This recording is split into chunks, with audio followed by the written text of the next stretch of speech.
Good morning. So what we are doing today is we are taking these trimmings from one of the pigs that we butchered. This is the fat trimmings, and we are rendering them down into lard. This process makes your fat shelf stable. You can keep it on this shelf for up to, say, 6 to 8 months, in the fridge for up to 2 years, and in the freezer for 3 to 5 years. This fat has been in my freezer for the past 2 or 3 months, waiting for a day like today where I had time to process it. It's a pretty easy process, but it is something you have to schedule. It takes it 8 to 12 hours to really melt down and render well, so that when you filter it, you get a really clear lard. I start my crock pots with 1/4 cup of water. Now, the reason why I put water in my crock pot is to give that barrier between the heated surface of the crock pot and the chunks of fat time while the fat is melting. The last thing I want is for my fat to burn. I'm going to cook these for 8 to 12 hours with the lids off. So any extra water that I put in there will cook out before I'm ready to filter. So as you can see, I'm just taking these strips of fat and I'm just cubing it up. That's mostly just so that it melts a little more evenly and a little faster. And I'm just putting it directly in the crock pot. Now I have my crock pot set on low. Don't cook it on high, and obviously keep warm isn't going to be warm enough. You want to cook it low and for a long period of time. You can do this on the stove. It doesn't take quite as long, but you need to make sure you're monitoring it. One of my things that I love about this process with my crock pots is kind of a get it started and forget about it. I can go outside and do what I need to do. I can go about my day. And then tonight, after dinner, I'll be able to ladle it out and strain it and process it into the different jars to make it lard. Good morning. At least I think it's morning. It sure feels like the middle of the night. It's about 4 a.m. The fat has been in the crock pot for just over 15 hours. It is a melted golden color. The family's still in bed. The dogs have been out and the coffee is strong. So let's get started processing continuing to process our lard. So at this point, before I strain it, I like to use this pasta strainer, and I'm just going to pull out any big chunks. There's always a few big pieces that for whatever reason don't melt, don't render.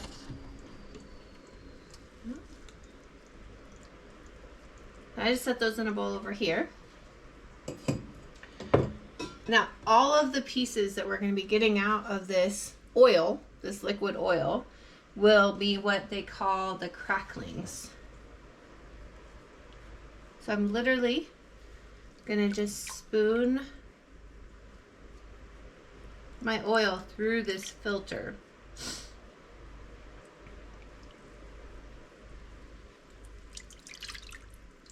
And I'm just looking for any of those cracklings that are not going to melt down. So yesterday I also sanitized my jars. My preference for my lard jars is wide mouth so that I can get my spoon into the lard easier. Now while this is warm, it's not really hot. When we do canning, you make jelly or you're putting up vegetables out of the garden, your hot bath, they were pressure cooking, and so you're taking a boiling liquid and you're putting it into a jar, so you have to have a very hot jar. We do not want to put our jars in hot water and soak them before we put the lard in, because we don't want the water in the jar. We want very dry jars. So like I said, I sanitized these yesterday. They're very dry. They're ready to go. I'm going to put this oil in this pan that it's filtering into, and then I'm going to give it maybe 10 minutes to cool down a little bit more, but not a lot. And then I'm going to spoon it directly into my jars. So as a result, my plastic funnel does work. I traditionally use metal funnels, but my metal funnels are unavailable this morning. So we're going to use the plastic one, which is completely fine. This melted down very nice. So it just kind of depends on your vat harvest. Some of my batches have lots of cracklings, some of them don't. What I do with the cracklings, these solid pieces that are left over, is I'm going to put them in a skillet, and I'm basically going to fry them up like they were bacon. And then what I do is I lay them out on a paper towel on top of a cutting board or a cookie sheet, and I let them dry. I pat all the grease oils off them that I can, and I let them dry. And then we use those like bacon bits on top of our salads. Oh, so good. Or just basically anything. We love to make a big batch of beans, and we will put the cracklings in as like our pork to give it extra flavor. So good. There's just so much you can do with it. Anything that you want to have a little extra flavor. I make we call it wilderness stew. It's basically just a stew out of whatever kind of meat we have, whether it's elk or, you know, whatever we have, and it's so good. And I will often put these cracklings in. So just be creative with them. They're great. Now, if they're moist, if they don't dry out very good, I do store my cracklings in my fridge. And as you can see, there's often not a ton of them. So it takes several batches for me to get like a 1 quart jar. But I do store them in the refrigerator. All right, I'm going to pick up this crock pot and see if I can just dump the rest of it in there. The other thing is I have only ever cooked my cracklings in a cast iron skillet.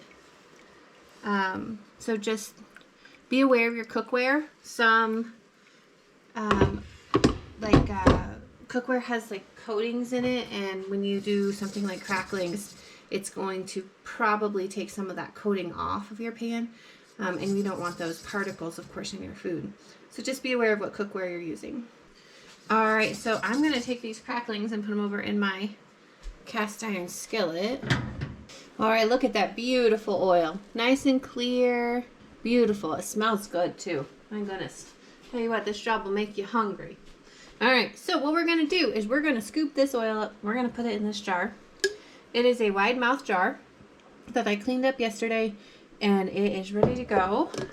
The other thing about my large jars is I don't have to use like a really, really good quality jar. These jars don't have any markings on them. They're actually some of my honey jars that didn't get used last season. So I'm going to use them for my large jars and keep my really heavy duty jars for my pressure cooking. All right, so here we go. And we're just going to ladle it right in. Look at that. Look at that oil.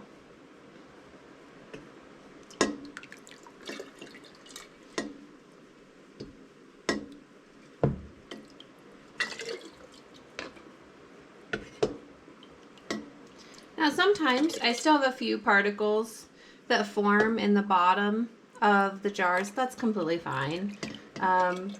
This lard makes the best biscuits every time. Super fluffy, super flaky.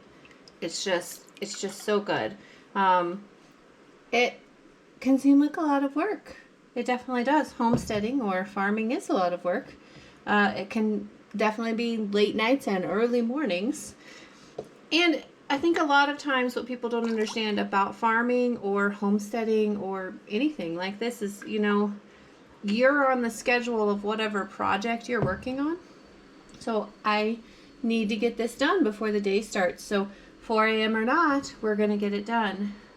But it's so worth it to get my family this beautiful product that is going to be healthy for them. There is no chemicals in this lard. Absolutely none. We raised the pig from piglet. We know what it was fed. We know how it was harvested. We know how the meat and the fat was treated. We know how it was stored. So we know from beginning to end how it ended up on our table, and we know what's in it, which is very important to me and my family. All right, so this beautiful jar of oil is just gonna sit on the counter for about 30 minutes. I really want it to cool down. Now it's warm.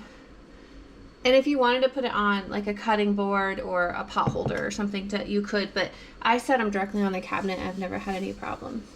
All right, so I'm gonna put the rest of the oil in the other jars, and I'll check in with you in about 30 minutes. Okay, folks, so here it is. Here's our pig lard. I let it sit on the counter for 20 or 30 minutes, and then I put it in the refrigerator. I will leave it in the refrigerator for another couple of days, but I wanted to show you what it looks like. It's been in the refrigerator for about 6 hours now, and it's starting to really solidify, and it will continue to get whiter the longer it's in the refrigerator. And I want to leave it in there for a minimum of 2 days. Let it get really, really solid. Make sure it's really set up, and then I will pull it out and it will go in the cabinet. But as you can see, it's a beautiful color. It's got a little bit of pulling away at the top, which is okay. That's what gives it the line in there. But it's all the way through. It's nice and creamy. We did have a little bit of sediment at the bottom, like I talked about earlier. That is completely fine. I still use it in my pans and in my biscuits, and it's just perfectly fine. But it is soft, pliable, wonderful lard that we will enjoy for many, many months to come. There are lots of ways to do your lard. This is the way I do it. I have had great success with our lard. If you have any questions, let me know. I'd love to hear from you.